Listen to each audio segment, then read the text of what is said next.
नमस्कार. सहारा न्यूज मध्ये आपले सर्वांचे स्वागत आहे. आपण बघतो आहोत की आपल्या भारताचा इतिहास, सनातन धर्म आणि आपण आर्य पद्धतीने सुरुवातीला आपण जीवन जगलेलो आहोत. आणि आज आपण बघतो आहोत की भारतामध्ये आर्य समाज हे जे मंदिर आहे, हे आर्य पूजा आणि हवन पूजा करूनच आपल्याला दिनचर्या रोज घालवतात. आणि अशातच आपण आज भारतीय संस्कृतीमध्ये जगत आहोत. आणि आपण बघतो आहोत की आर्य समाजची स्थापना पतरोडमध्ये झालेली होती आणि नुकतंच 2 वर्षापूर्वीपासून आपल्या इथे न्यू आर्य समाज मंदिर स्थापना झालेली आहे. आणि आर्य समाजच्या माध्यमातून अनेक गोरगरिबांचे लग्न ही लावल्या जातात. आणि आर्य समाज आणि आपली संस्कृती म्हणजे आपण संस्कृत भाषा आणि सनातन धर्म याचं ते पालन करून आले, आजही नित्यनेमाने ते सनातन धर्माचं पालन करतात. आणि यामध्ये आपण बघतो आहोत की न्यू आर्य समाज मंदिरचे प्रधान जे आहेत, ज्यांनी ती नीव राखलेली आहे, ते असे संस्थापक अध्यक्ष आर्य समाजचे शरदजी कोसरे. आज त्यांचा वाढदिवस आहे. सर्वप्रथम मी सहारा समाचारकडून त्यांना वाढदिवसाच्या हार्दिक शुभेच्छा. धन्यवाद.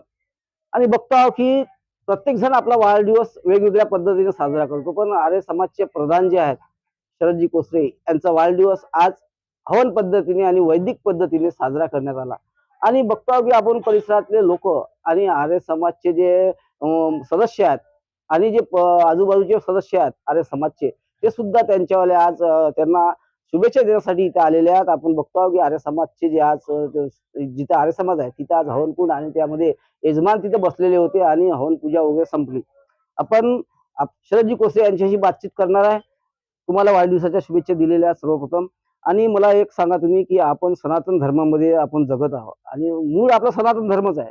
आजही आपण सनातन धर्माचा भारतीय जनता पार्टी असो कोणी सनातन धर्माचे पालन करत आहे.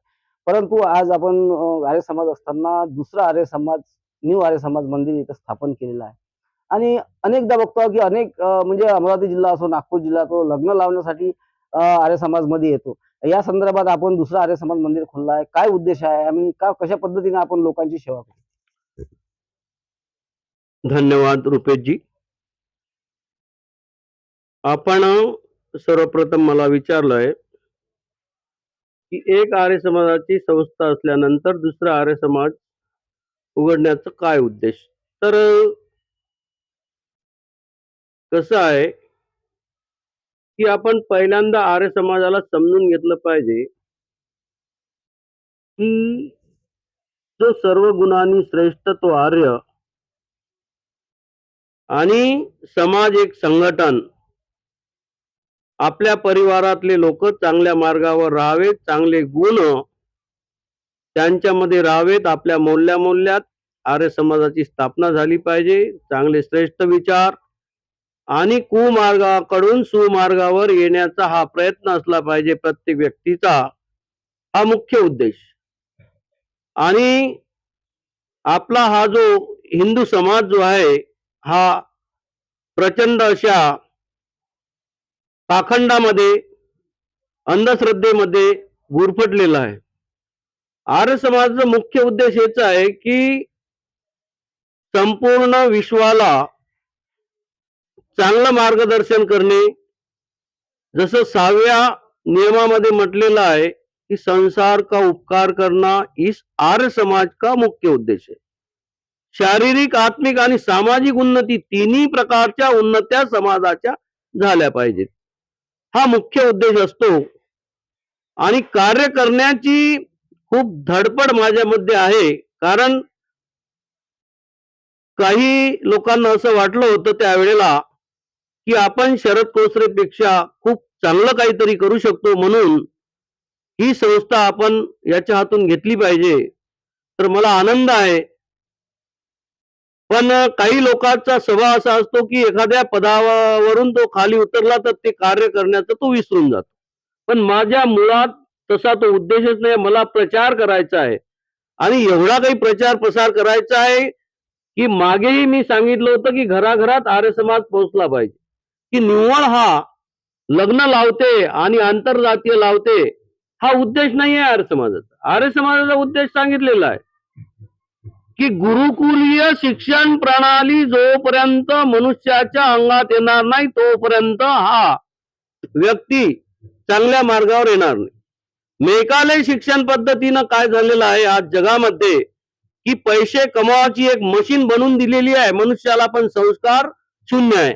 आपण पाहतो मोठे मोठे डॉक्टर आज प्रत्येक पेपर मध्ये दिलेला आहे की डॉक्टरनी किडन्या विकल्या, डॉक्टरनी बलात्कार केला, इंजिनियरनी पुलात भ्रष्टाचार करून पूल 2 महिन्यात पडला. पण आर्य समाजाच्या गुरुकुल मधून शिकून गेलेला मुलगा हा कोसो कोसो दूर राहतो भ्रष्टाचारापासून, चाहे तो कोणीही पदावर.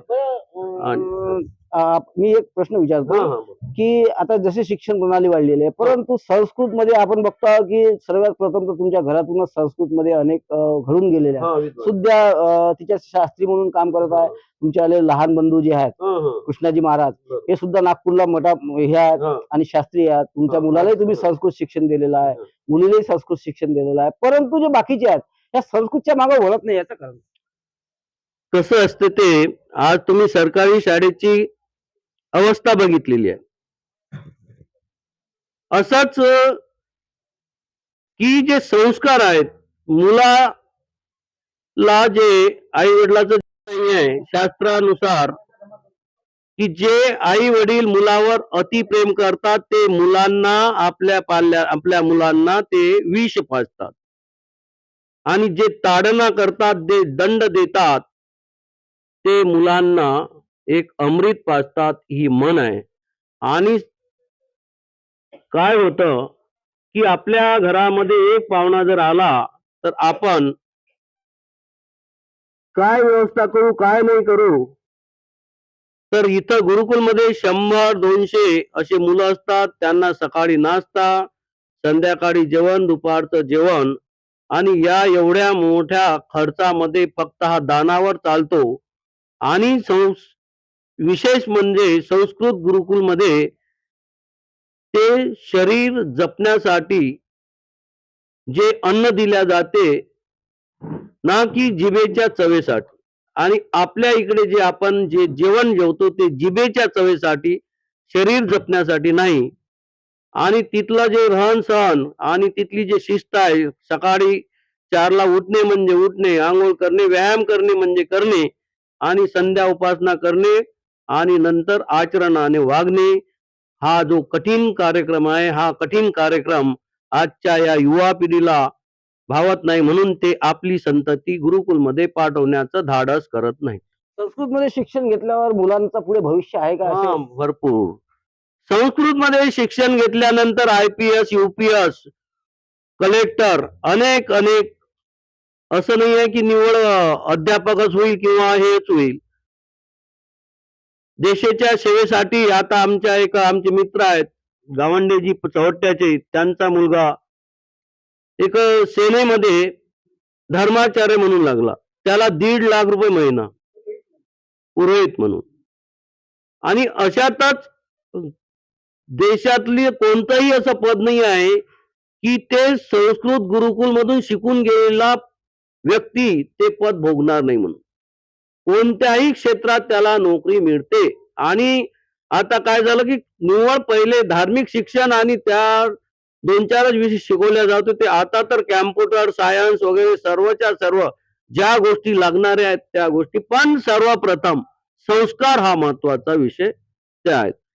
आपण आता आपल्या माध्यमातून, सारा समाजाच्या माध्यमातून आपल्याला वैदिक पद्धतीचा आर्य समाजचा प्रचार आणि प्रसार व्हावा, काय आपण संदेश देणार आहे जनतेला? जनतेला संदेश हेच की आम्ही नवीन शाखा उघडण्याचं एकच माध्यम आहे की नवीन लोकांना जोडलेलं बरं. की यामध्ये आम्ही या वर्षालाच 5-7 महिने झाले आम्हाला एक परमिशन मिळालं नवीन शाखा उघडण्याचं. तर तुमच्या या माध्यमातून सांगू इच्छितो की आज 5 लोक आम्ही या नवीन आर्य समाजाशी जोडलेले आहेत. आणि आमचा हाच उद्देश आहे की कोणीही पदावर न राहता वर्षाच्या वर्ष याची निवडणूक होईल. जो योग्य व्यक्ती आहे त्याच्या ताब्यात ही संस्था दिल्या जाणार आहे.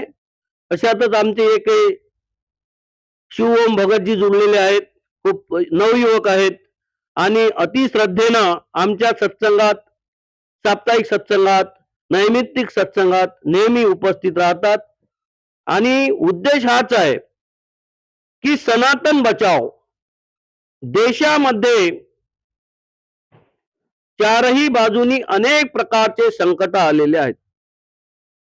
निव्वळ जय शिवाजी आणि जय शिवाजी जय भवानीचा नारा लावल्यानं हिंदू समाज जागृत नाही होणार, आणि तो जागृत झाला तरी तो काही करू शकणार नाही. तर आर्य समाजच ही एक अशी संस्था आहे की त्याला जागृत कसं व्हावं लागणार आहे, त्याला त्याचा बचाव कसा करावा लागणार आहे. आजची परिस्थिती तर ही झाली की तो म्हणते बाजूच्या घराला आग लागली, माझ्या घरी यायची वेळ यायची आहे. तर तिकडची आग इथपर्यंत येईपर्यंत आपल्याला सावधान कसं होता येईल हे फक्त आर्य देऊ शकते, शत्रुबोध देऊ शकते, आणि शत्रूपासून काय उपाययोजना करायच्या ते पण करू शकते. तर अशातच मी सर्वांना निवेदन करतो की आर्य समाज हीच एक प्रामुख्यानं आणि चांगल्या इमानदारीनं कार्य करण्यास सज्ज आहे. आणि सर्वांनी वेळातला वेळ काढून एक घटना तुम्हाला सांगितो की पहा, एक महात्माजी होते, महर्षी दयानंदाच्या नंतरची पहिली टोळ जे पहिले शिष्य बनलेले होते. साई नाथ नावाचा सद्गृस्त आर्य समाजाचा सदस्य होता. तो नेहमी सत्संगात जात. तर त्यानं काय केलं माहिती आहे का, त्याची एक मुलगी ऐन रविवार दिवशी मरण पावली. तर त्यानं ते बाजूला ठेवून दिलं. पहिले आर्य समाजाच्या सत्संगामध्ये गेला तो व्यक्ती, आणि गेल्याच्या नंतर सर्व सत्संग शांततेत आटोपलं, आणि आटोपल्यानंतर त्यांनी मग उभे राहिले आणि विनंती केली सर्वांना की दादा, माझ्या घरी अशी अशी घटना घडलेली आहे, माझी मुलगी तर मयत झाली आणि तुम्हा सर्वांना आपल्याला तिला अंतिम विदाई द्यायची आहे, म्हणून माझ्या घरी जायचं. तर एवढं मोठं संकट कोसळलेला व्यक्ती त्या सत्संगात जातो, तर प्रधानता पहिले सत्संगाला देतो. तर आजची परिस्थिती हे आहे की आपण सनातनी जरी आहो, म्हणाले आहो सनातनी, पण आपण त्या सत्संगाला वेळच देत नाही. अनेक प्रकारचे बहाणे करतो. एकानं कधी म्हटलं की का आपण विचारलं का आज आले नाही, तर तो सांगते की बायकोनं मला भाजी आणायला सांगितली आणि त्याच्यातच वेळ गेला. तर जे इतिहासकार जे आहेत, जे इतिहास रचतात, त्यांचं जीवन चरित्र जर पाहिलं की एका इकडे मुर्दा बाजूला ठेईल, कारण की त्याला माहिती आहे हाताने 1 तासानं आपण ती अंत्येष्टी करून घेऊ. पण हे जे सत्संग आहे तर हे डबल येणार नाही. या सत्संगातून कोणत्या वेळेस कोणती गोष्ट निघेल आणि कोणाचं काय कल्याण होईल हे काहीच सांगता येत नाही. म्हणून शास्त्रामध्ये म्हटलेलं आहे, 100 काम सोडून जेवण आणि 1000 काम सोडून सत्संग करा, सत्संग करा, सत्संग करा. ओम शांती शांती शांती. हे होते आपल्यासोबत आर्य समाजचे प्रधान शरदजी कोसरे, आणि आज त्यांच्या वाढदिवसानिमित्त चांगला कार्यक्रम, हवनकुंड, आणि याच्यात यजमान सुद्धा बसलेले होते. आणि आपण बघतो की परिसरातले अनेक नागरिक इथं आलेले आहेत आणि त्यांचेवाले सदस्य सुद्धा आलेले आहेत.